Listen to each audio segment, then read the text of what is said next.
Because oftentimes we hear people, successful people, make the comment, well, I'm a self-made millionaire.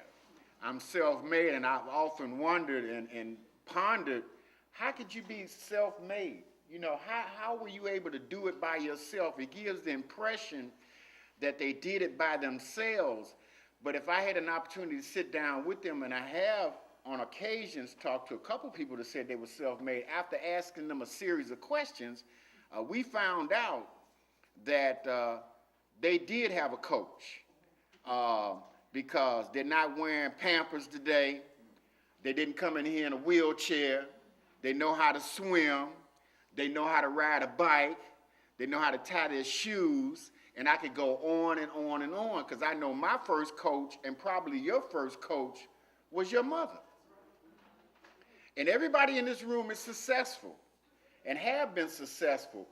But the older we get, as we move along life's continuum, we find ourselves trying to make an attempt to do things ourselves, for ourselves, because we've been told that we do need to do for self. But if you're anything like me, you take it to the far extreme. I can recall, I got married at 29 because when I was a younger man, I said to myself, I'm going to make all this money and then I'm going to get a wife. Well, it just didn't happen that way. And my wife is here today, and she can testify. I got married at 29 because I thought if I spent that time and concentrated on my business and generated some income, then I would be the king, and then I would have a goal, and he who has the goal rules, and then I could get a wife and cherish her with all the financial gifts and the things, because I had a fixation on money early in my 20s. But let's get back to the question and look at the handout. Why are we trying to play the success game? I think it's on your second sheet, and it says, if you want to own a McDonald's, you would go to someone who owns one, wouldn't you? If you wanted to be a race car driver, you would talk to a race car driver. Well, it's the same thing in any field when it comes to getting ahead or being successful or being a success. Talk to someone who has experience or interests, your same interests. Now, most of us in the room are familiar with a lady named Ann Landers and Dear Abby. I've come to learn when I need some information that a part of me is very selfish when it comes to gathering information that I need that's going to help me, and as a result of helping me, then I can help others, that I have to preface my need to get an answer to a question by asking the person that I suspect that might have the information. I give them a little brief overview of what I want to do. And then I ask them, do you have personal experience? Many opinions. So sometimes you have to be very careful about who you ask questions. And especially in a setting like this, we're here at the Self-Employment Expo. Some people have a desire to gather information so they can have greater levels of success.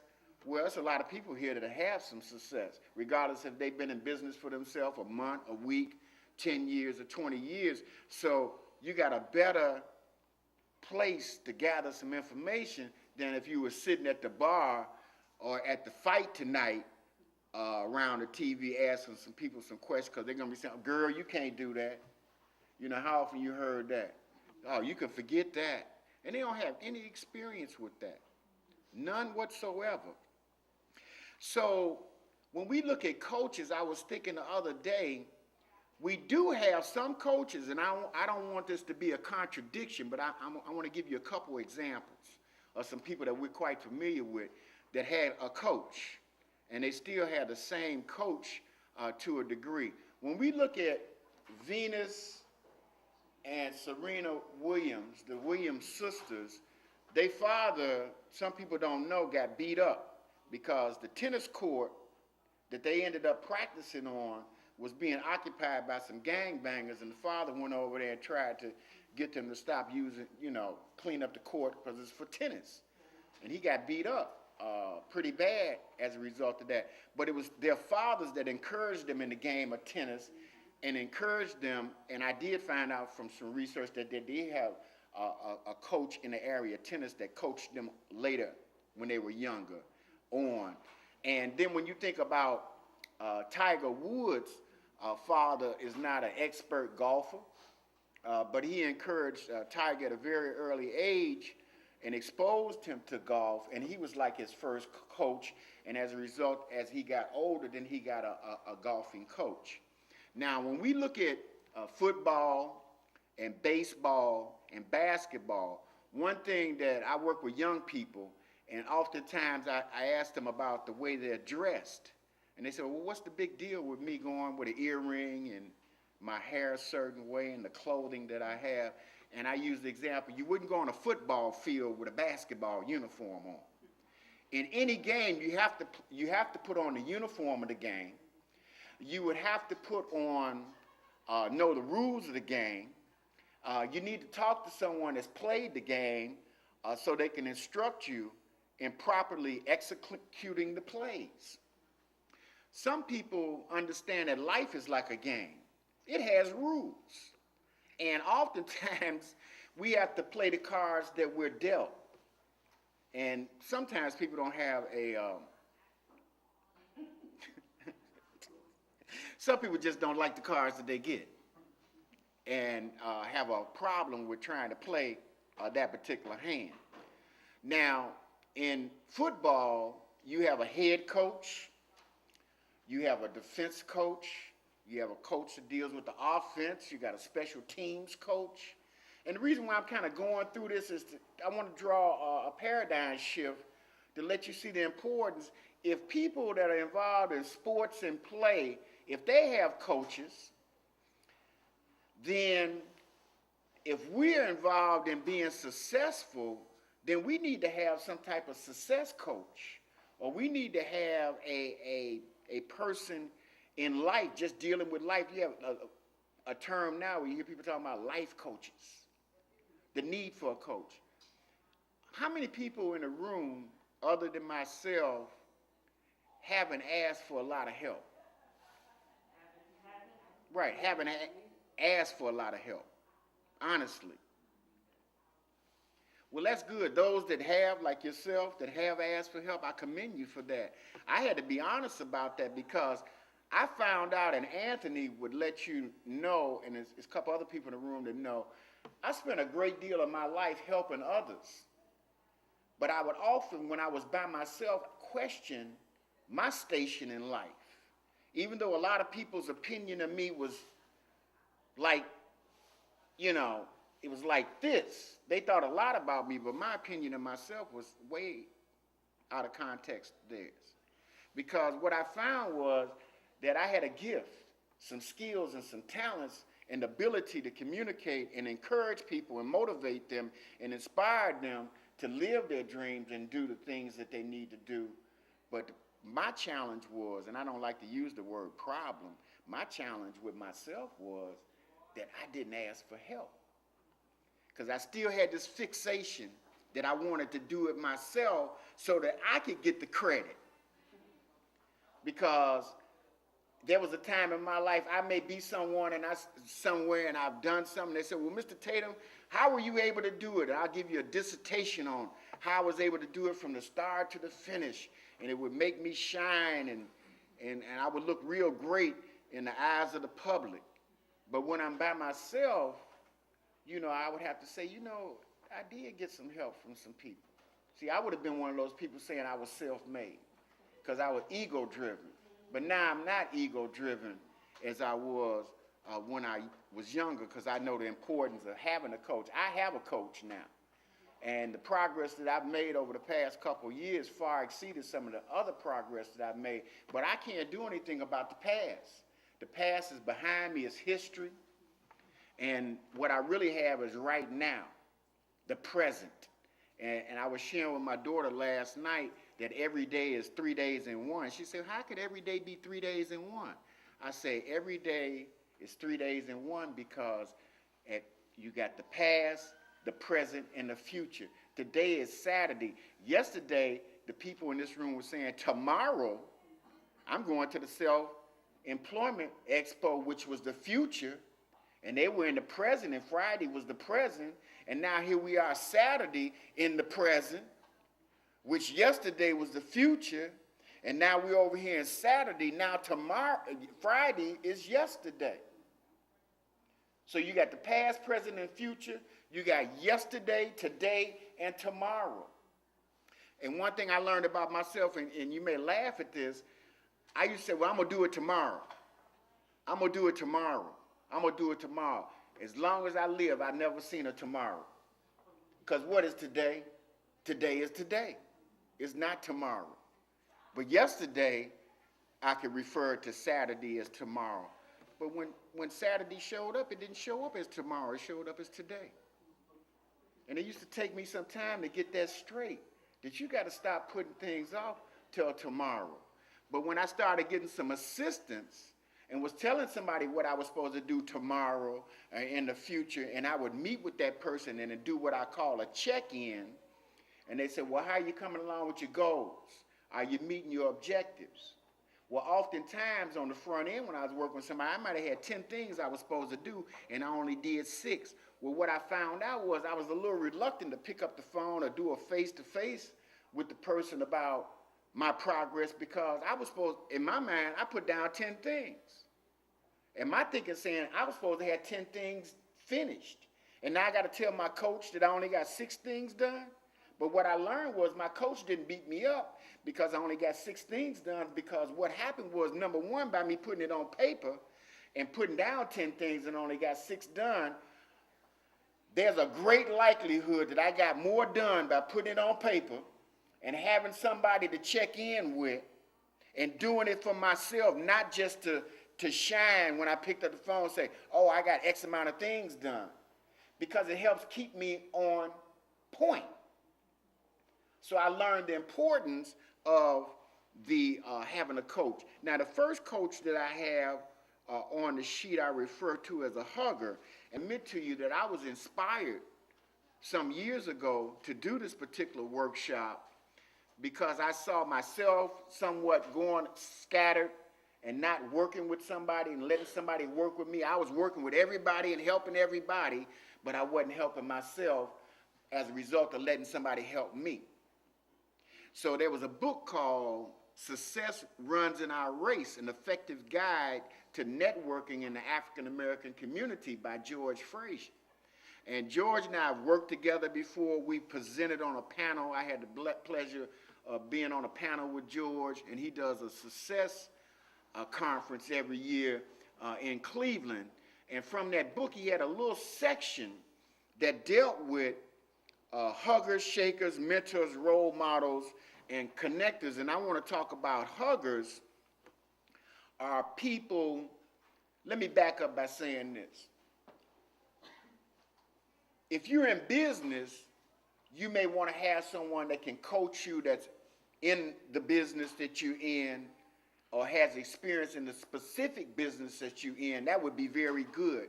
But if you can't find someone that's in the same business that you're in, if you can find a business person that's going to work with you, then what happens is, regardless of what type of product or service that you're selling or marketing or business opportunity you're involved in, there's some common threads that exist. Certain things that you need to do when you're in business, like keeping a calendar and a planner and making phone calls and checking in with people. There's certain things, keeping inventory. There's a number of things. So if you can't find someone, if you're in the food cookie business, if you can't find somebody that's in the cookie business, somebody's in the donut business, there's some things that they know about their business. If they've been in business more than 3 to 5 years, that they can teach you to help you in your business. And the benefit of teaching other people what you already know, it reinforces what you know, because repetition is the mother of skill. I've trained myself over the past few years. I'm listening to a new audio cassette on affirmations instead of affirmations. We know about affirmations, and I don't want to go on a tangent, but I'll quickly share this with you because I was told every time I learn something, I need to transmit it and share it with someone within 48 hours of learning it, because it helps reinforce it in my psyche. But they were saying the difference between how many times have you put up affirmation, I'm rich. Now I'm going to make a statement. And then I'm going to pause and you're going to hear something. If everybody in this room said, I want you to do this out loud. I'm rich. I'm rich. What did you hear in your head? I'm rich. In your head. That, be honest, that little voice didn't say, now girl, you know you only got $57 in your checking account. No. You didn't hear that. Did anybody hear something negative? Did anybody, be honest, I need at least one person in the room. What did you hear? I actually didn't hear it in my head, and maybe I just interpreted it wrong, but I actually heard somebody kind of laugh. Okay, I had my okay, hand up. okay. And see, that's another workshop for another time called when you in your mind, you behind enemy lines. I understand when they say, it's me, oh Lord, standing in the need of prayer, because it's the self-talk that tells me, because the mind seeks an opportunity to solve a problem. To solve a problem. And a problem is nothing more than a question that's seeking an answer.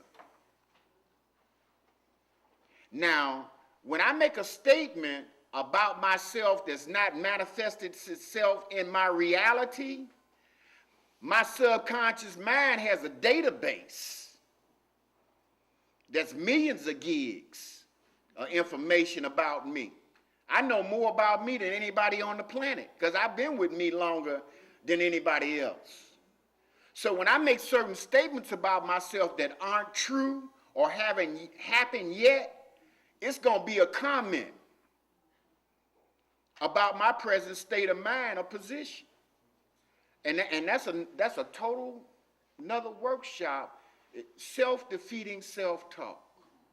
And this new CD I got, it's just been gassing me because even all the experts have told us, put it on the refrigerator, put it on the mirror, put it in the house, all these affirmations about who you are, make statements about yourself as though it's already happened.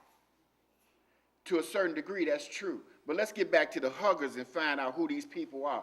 Huggers are people that you can share. You know, sometimes there's a school of thought, don't share your goals and aspirations with people. Well, that's not totally true. There are some people, if you have the right relationship with, you can share your goals and aspirations and dreams with and your ambitions because they're going to support you. They're not going to be the type of people say, oh, girl, you can't do that. You can't, man, please. You know, you've been on that job. You might as well go ahead and put the next 15 years in and try to retire. You're talking about leaving the job in a year because you found out about a new business opportunity. A hugger is a person that helps support you, give you some stability. It's usually a loved one or a colleague. And these individuals can support you. And they can be kind of considered like a coach. But what I was going to say before I deviated from my thought was the fact that we need to have a primary coach. If we're in business, try to get a coach to help us with our business, to coach us along. And if we're having some challenges with our life, we may want to get what they call a life coach that can just advise you and guide you and keep you on track about some of your goals and aspirations that you may have for yourself personally, to keep you on track. Stop trying to do it by yourself so you can get all the credit. You know, credit is fine, but I love cash. I want to get the cash. But I understand that I got to serve others first before I get the cash. And they can keep the credit. So huggers are very important people. I'm a very sensitive person, and the next person on the list is a shaker. Now, a shaker is somebody that you check in with, and they are constantly talking to you, and I always like to use myself as an example. I can call certain people that I'm close to, my shakers. I can call them, but generally, if things not going good, I'm not picking up the phone. Right? So they call me. If they don't hear from me in 2 or 3 days, my they picking up shake- the phone, giving me a call. As soon as I pick up the phone, they know enough about me that they can hear in my tone if I'm disturbed or something's thrown me off balance or I've gotten sideswiped. So shakers are good people to have in your network because when you do get a little shook up, they can support you. And at the same time, when I regress and go into a mode of complacency and start relaxing too much, they can start asking me a series of questions. Well, why haven't you done this yet? You said you were going to do this last week and you're off track. Because when we set our goals, if I have a program called Talking Success, and I talk about Earl Nightingale's definition of success, the progressive realization of a worthy ideal, which simply means if I'm going step by step, inch by inch towards my goal, then I'm in good shape. See, if I have a goal, and I heard someone say, you know, that they were trying to get from the south side to the west side. Well, you know, you got many means and methods by which you can get from one place to the other. And you need to make the choice of which one you want to take. No, there is no wrong way, as long as you're moving from south to north. You're in good shape. But getting back to the shakers, sometimes these people fall into a category. We have what we call mentors. And I need to be very clear about this, and you need to check it in a dictionary. I was talking to a young lady earlier, and she was talking about that she had some mentors. I said, you got some mentors? Man, you're really blessed. If in your lifetime, if you can get 1 or 2 mentors, you're lucky, because oftentimes we hear about reaching back and helping somebody. And oftentimes, sometimes we think people have got too big and they don't want to help. But sometimes people are not willing to hang out or surround them around somebody where the person can look at you and see that you're the type of person that's really trying to do something, where they'll come to you and say, you know, I really want to work with you and help you empower yourself. And I want to share some of the knowledge and experience that I have. I want to mentor you. Mentors ask the mentee. Oftentimes I've heard people, and I wasn't trying to hurt their feelings, talking about, so-and-so is my mentor. I said, when last time you talked to them? They're confused. What they're talking about is the next type of person, which falls under the subgroup, which is a role model. See, I don't want to be like Mike. I couldn't be like Mike if I wanted to, because in the history of the planet, everybody sitting in this room, in the history of the universe, there never has been and there never will be another person like you. You're special and unique in your own way, and regardless of what career occupation that you choose or field you decide to go in, you can only be you. Now, you can emulate what people have done to develop a certain level of success in the same field. But statements like, I want to be like Mike. I want to be the next Oprah. Anthony Gant, we've been speaking for quite a few years. I started speaking in 1979 because I was getting frustrated with my students because they didn't want to learn drafting. So I had to start connecting the drafting with things that they were going to use in life and certain skills they needed. Now I got young girls, they're not young anymore, but they would come, Miss Tatum, I'm so glad that you taught me how to read a ruler and how to measure and how to read a blueprint, because now they can go to Home Depot and measure their windows, and the Empire man can't come to the house and charge them by the square yard when they need to be charged by the square foot. There is a difference between $25 a square foot and $25 a square yard. $25 a square yard is a much better deal. than $25 square foot. So it's little simple things like that that I had to connect with the subject matter to get them focused. And then I had to do some career development and planning in my classroom to get them focused on that everything that you learn in school, you may not see how you can do it today, but it's like putting money in the bank. Now you're going to get some interest on it, and at some point you may have to withdraw it and use it. So the knowledge, when applied, it becomes power. Here's another cliche that people tell me, knowledge is power. No, it's only the application of knowledge that it becomes power. It's like gasoline. You can have a gas tank full of gas, but if the car is sitting there and you don't put the key in the ignition and start it up so the engine can function to give you the power that produces the power, you ain't going nowhere. And you got a full tank. So a lot of things that we hear aren't what they are. You know, we have to mean what we say and say what we mean.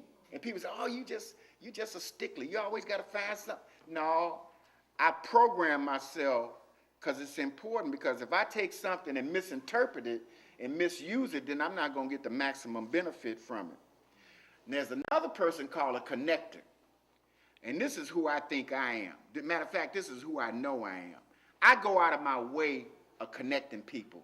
One thing I learned when I look at myself in the mirror, that I have 2 ears and 2 eyes and 1 mouth, which means I'm supposed to do twice as much listening and twice as much seeing and less talking. Now, if God wanted me to do double talk, I had 2 mouths. Now, they used to call me a fast talker, and I kind of slowed it down. I'm saying that to say that as a connector, I'm the type of person in a network where I will listen to you. If I just meet you, I'm going to sit down and listen to you to find out what it is that you're about. Because I know based on certain spiritual principles that if I can find out what your desires are and what gifts, skills, and talents that you have, then what I can do is keep my antennas up, keep my eyes and ears open so that I can connect you with someone, because the universe tells me that if I can connect you with people that need what you have, then I will benefit, even though the benefit may not come from you directly. I become a general beneficiary of helping other people. And I've learned that lesson.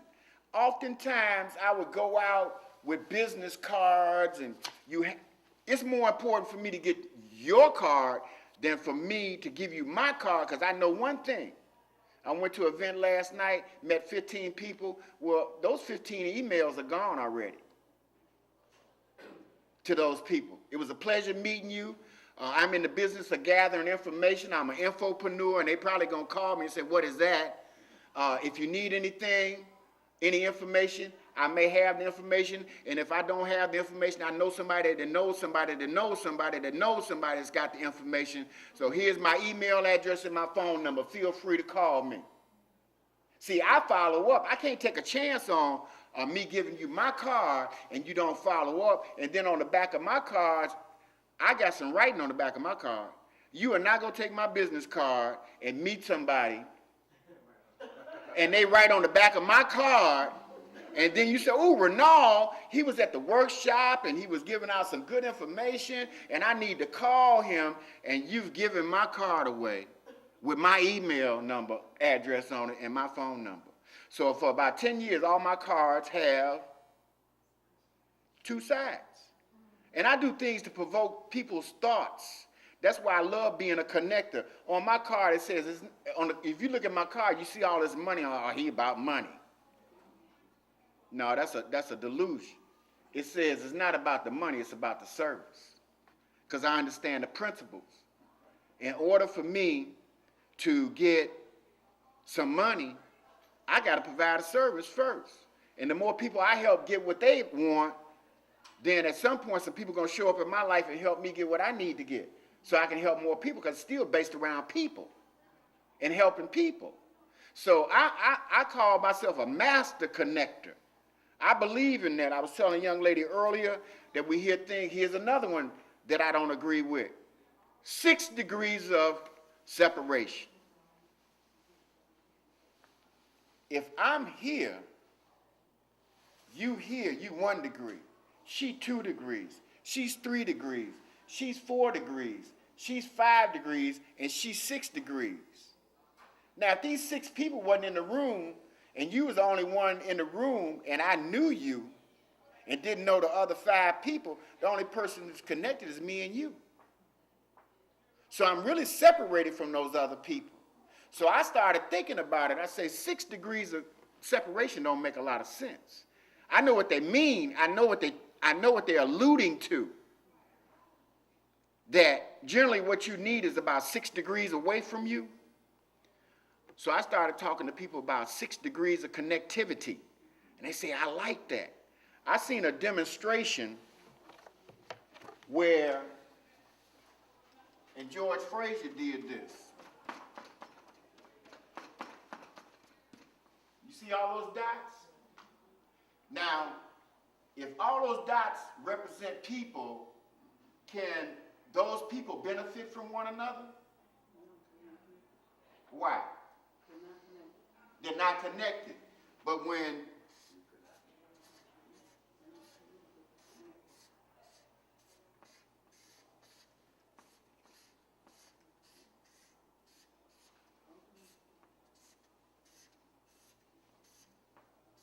I can just go on and on and on and on.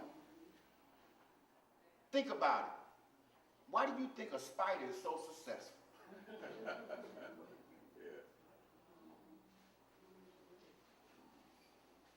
Now, if a spider just went and he would never connect. He would never catch anything. He wouldn't survive. Let me move right along because the time goes so quick. So we talked about the role models, the mentors, and the connectors.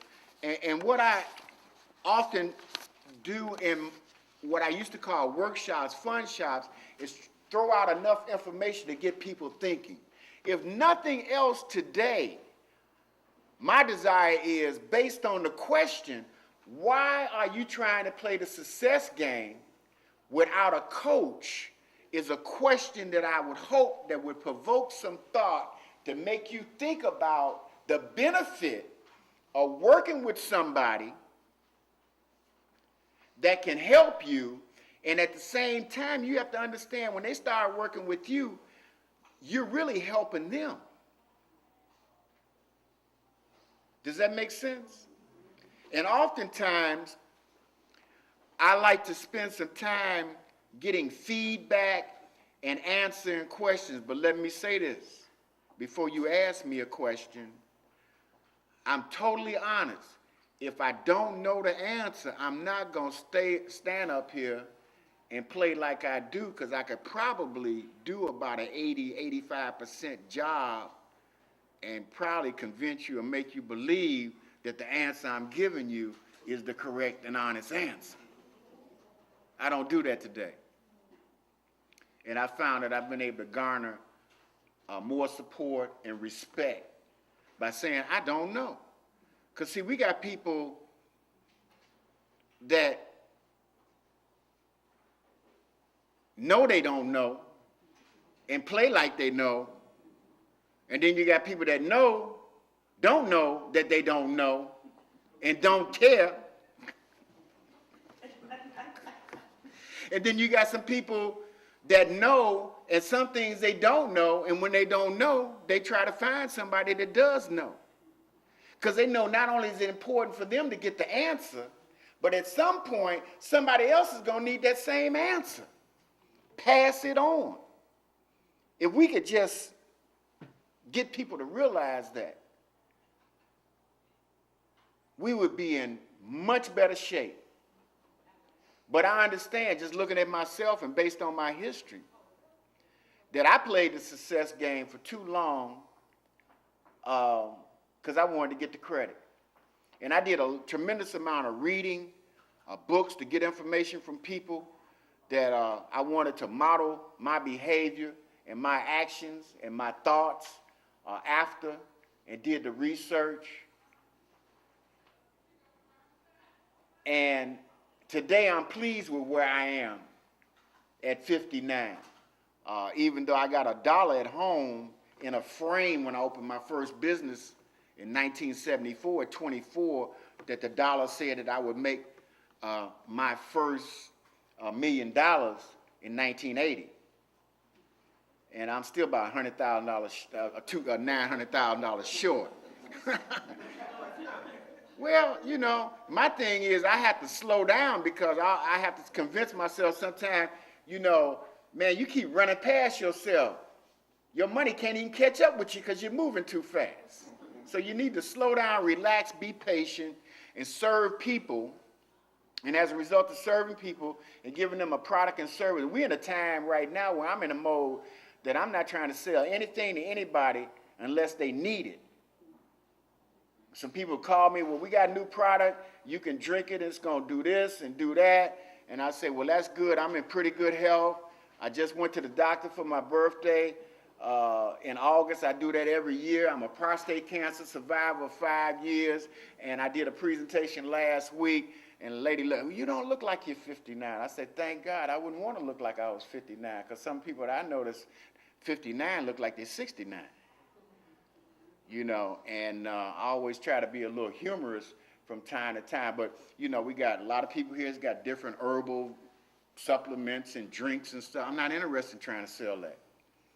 Let somebody else do that. Let them be successful. That's not what I want to do. I'm not going to say I don't need it. I do take a lot of things that are healthy for me, you know. And the biggest blessing for me was when I went to get my annual physical last month from the doctor at 59. I didn't have to ask for a prescription of Cialis, Viagra, or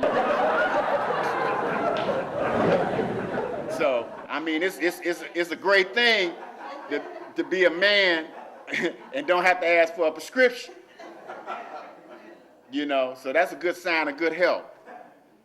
So I want to take a few questions. I did have something. Oftentimes, when I present, I put money under the seat in the first row, because I always learn that when it comes to life, let's not disrespect, and I'm not throwing bricks at nobody in the back, but let's not disrespect Rosa Parks by taking a back seat. So I often try to put some money under the seat in the front row for the people that sit in the front row. But since I wasn't able to do that, and I was a little afraid that the people would take the money that was in the earlier workshop, because, you know, sometimes it's funny how people, why would they be looking under the seat? I put some money under the seat, and I come back to my workshop, and money gone. You know, so I've got the,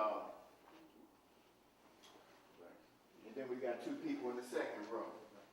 So anytime you go to a workshop or seminar, unless you run it late, I always try to get there a little early. I always try to get a front seat. It's more symbolic, you know. And, you know, and it's a couple people I was focusing on. I said, you know, I'm not going to do it openly, but I need to commend them because they came out to the Self-Employment Expo, and probably this time on Saturday they'd be taking a nap, and they're a little tired, but they're doing what they need to do to get some new information. Because, see, you can spend 2-3 hours here, you could come late, you're never late.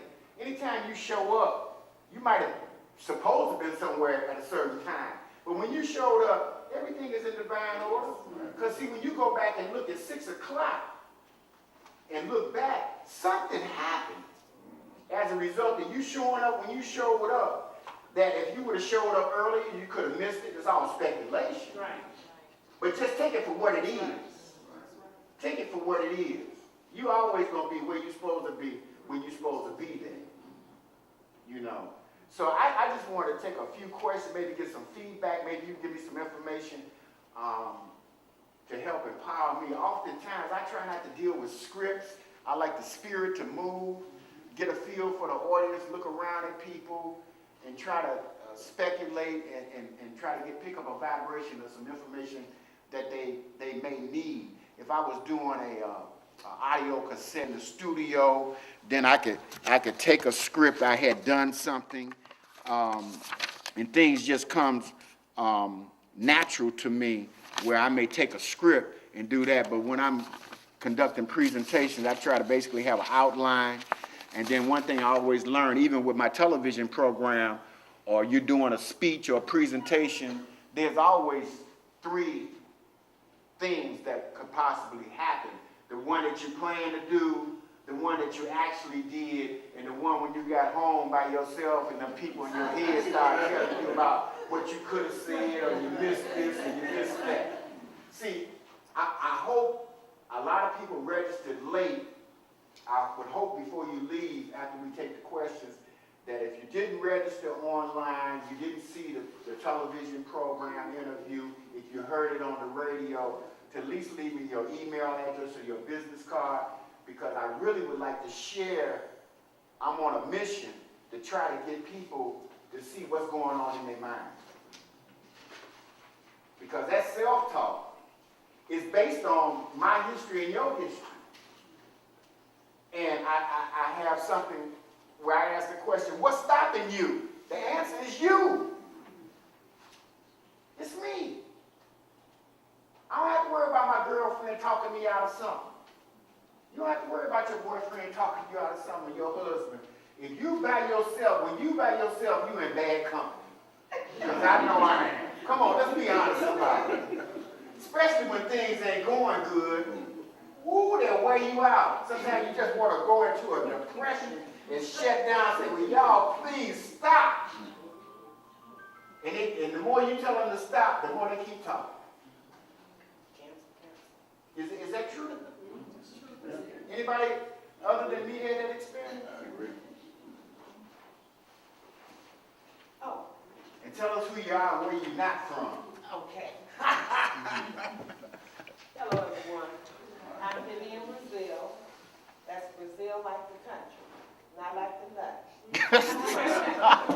And I like to make a comment. Coaching is so true, because had it not been for the fact that I just hired a coach to help me out on Facebook, she set me up, put me on Facebook and everything, and I became Ranoulle's friend. So as a result of that, he mentioned the TV show. I looked at the TV show, and I learned about this Expo. So what he's saying about having a coach is really good, because your coaches know things that you don't know. And hey, Facebook, I got about 240-something friends. I got one in Kansas, but what I'm saying is